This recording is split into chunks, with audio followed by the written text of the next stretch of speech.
morning mga kayapi, nandito na naman tayo. Magandang umaga, magandang tanghali, magandang gabi sa buong mundo. So mga kayapi, meron tayong gagawin na isang unit dito. Yan, may number yan, 4873. Ang problema nito, hindi umanda. Yung una-una nakaparada lang to, tapos nung banda rin hindi na siya gumagana. Pero pag i-rekta mo ng starter, nagka-crank siya, kaso hindi umanda. Tapos hindi umiilaw yung dashboard, yung pinakailaw ng mga dashboard niya, mga sign, walang ilaw-ilaw. So titingnan natin dito, na-check ko na. Pero gagawin mo yung vlog, itutuhan ko, i-share ko yung nalaman ko na hindi ko alam itong na to, yung trouble. Kasi hindi ko muna bago ako mag-vlog, kasi pag i-vlog ko na hindi ko pa na-check, mahirapan tayo, napuntan tayo na napukasan. So kailawin natin yung ilaw. Ayan, may ilaw tayo. So ito yung problema nito. So i-start ko muna. Iyon ko yung susi. Mag-cranking lang yan. Ngayon meron na siyang cranking. Kaso hindi umanda kasi hindi bumato yung kuryente sa ECU. Walang supply para mapandar siya kasi hindi umilaw yung dashboard. Yung ibang trouble naman, hindi umilaw yung dashboard kaso umanda. Kaso ito iba. Hindi umilaw yung dashboard, hindi rin umanda, nag-cranking lang siya. Ayan, pakinggan nyo mga kayabe, share ko lang yung gawa ko. So isusin natin. Yan, kitang kita yan. Ayan, nag-cranking lang, isa pa. Bukan natin. Ayun. Tapos hindi umilaw yung dashboard. Iyon ko yung susi. Ayan. Dapat naka-on na siya kasi accessories yan eh. Ayan. Ayan, kitang-kita yan. In-on ko yung susi. Ayan. Ayan. Dapat umilaw yung dashboard kaso wala eh. Patay yung dashboard. Ayan. Hindi umilaw. Kahit isang ilaw wala. Kahit check engine wala. Ayan. Cranking lang siya. Hanggang sa cranking lang. So binaybay ko na yung linya nito. Yung una doon sa baba, sa linya ng baterya. May isang wire to na papunta dito sa starter. Kaya naglulus contact, kaya hindi nag-cranking. So ngayon nag-crank na siya. Kaso walang ilaw yung dashboard. Hindi umiilaw. So ito pala guys, share ko lang mga kayabe. Ito may speed limiter na kinabit to. Ito yung mga linya niya. May speed limiter doon sa loob, nilagay sa, kung nakita nyo yung video ko yung nakaraan, andito sa loob ng dashboard nilagay yung speed limiter na hanggang 80 lang siya ang takbo. Pero ito, isa pala to, iba pala to. Ito yung 5 minutes. Pag naka-standby dito, naka-standby yung sasakyan, pag automatic siya, off after 5 minutes. Pero ito, binotol na to kasi isa din tong magma-malfunction papunta dashboard. So ngayon yung mga linya dito sa wire naka-rekta na, hindi na dito nakadaan sa sa idler timer. Tinatawag pala ito na idler timer sensor. Tingnan natin kung anong pangalan nito. Kami din nagkabit dito, nakalimutan ko na. Tinanggal natin. May dalawang relay siya. Ayan. Parang relay lang din to. Pero siya, hanggang 5 minutes pag naka-standby ka. Kapag nakaangat yung handbrake nito, mag-counting ito after 5 minutes, mamamatay yung makina automatic. Kasi yung iba nakaparking, hinayaan lang na umandar, hindi pinapatay yung susi, kaya nilagyan ng ganito yung idler timer. Ito pala yung linya ng ano, positive ng speed limiter papunta doon sa dashboard. Kadalasan maging problema nito dito yung kinakabit na mga ano, accessories. Kasi may linya na yung mga ignition eh. Parang mag-short circuit siya o ano man. Kaya tinanggal dito. Sinubukan tinanggal ito pero ganun pa rin, hindi gumagana. So i-check natin yung ano, linya niya dito sa ilalim. Ginawa ko dito sa ilalim. Sure po guys, madilim dito, pagkati yung jote ko na kayabi. Kaya madilim din tayo. Madilim ng kinabukasan nang hindi ko mabuksan. Yun. Gagabang tayo. Grabe, dilim. So dito tayo sa ilalim. Ayan, dito yung ano. Tingnan lang tayo dito.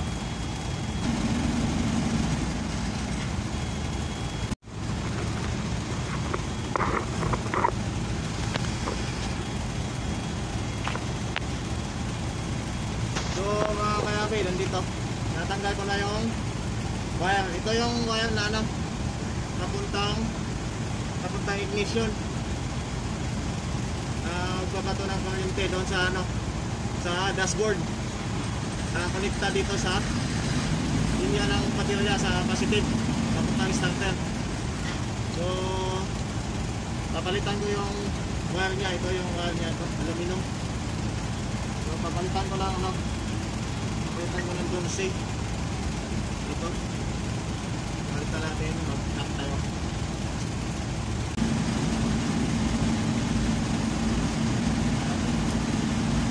Dilim mga kayabi eh.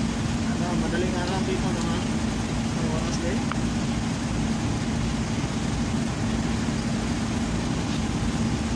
Alas 3 mga madaling araw.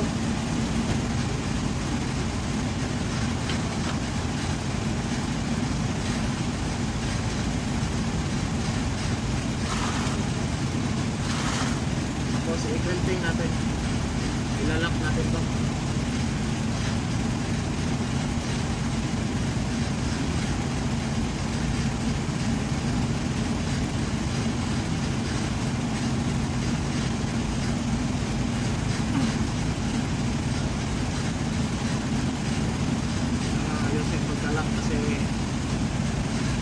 Lose contact ito, wala na.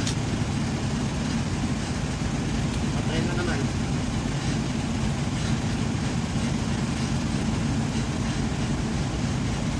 Okay. Start na. Start ba yan? Ayan. Hindi ko tinanggal yung baterya kasi bunggong.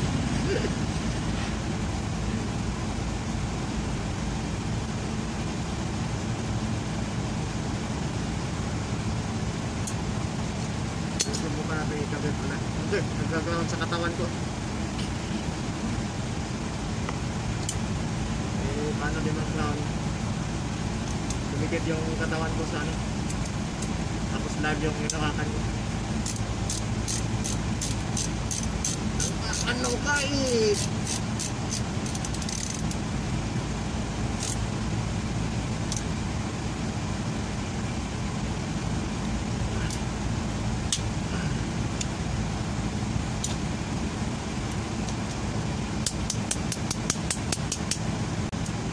Bato sa langit. Tamaan mo pag-alit. Alam mo naman natin kung sino ang puso. Binukto ko na. Tapos nilak ko pa uli. So mga i-check natin.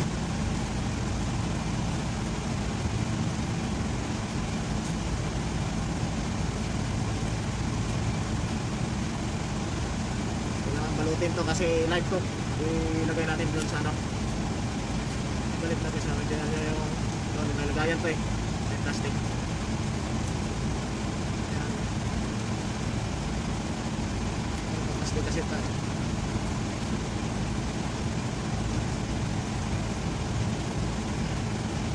Paano yung kamay ko mga kayabi?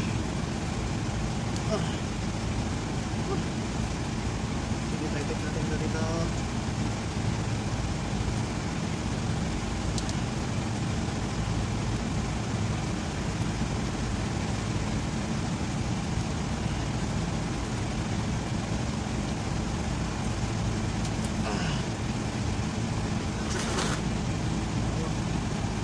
may lagayan to, nawala na yung plastic.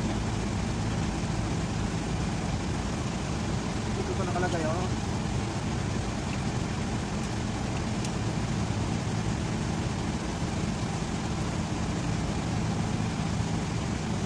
Ayun, dyan yan nakalagay sa taas.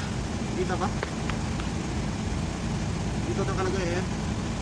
Simple tayo lang natin.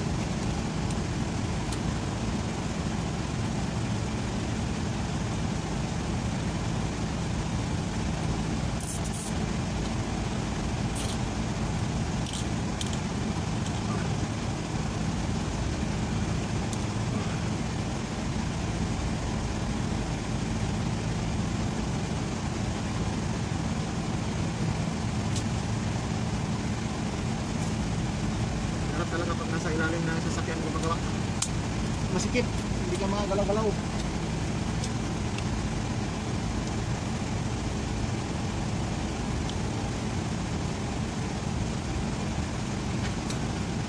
So ibig tayo lang natin yan. Ayun.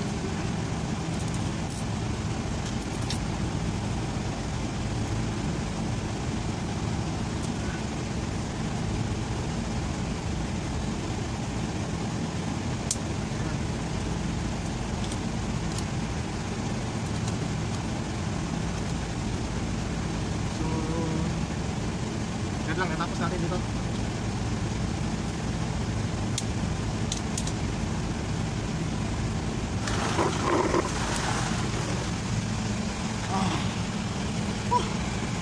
Ay mga kayape,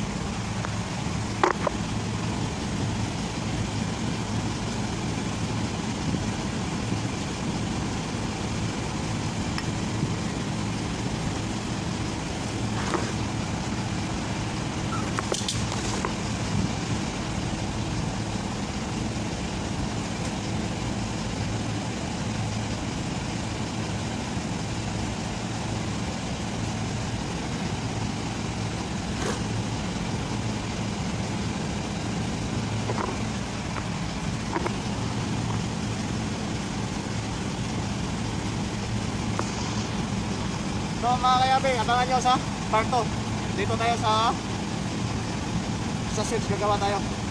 Ito yung part 1 kasi puputulin ko kasi mahaba yung oras. So hanggang dyan lang mga kayabe. Don't forget to subscribe, like, hit the notification bell para update kayo sa video na gagawin ko. So hanggang dyan lang muna. Shout out sa mga kaibigan ko, sa mga pugi, mga magaganda. Sabi nila, pa-shout out daw. Hindi ko na isa-isa, hindi ko alam yung mga pangalan, nakalimutan ko na. So hanggang dyan lang.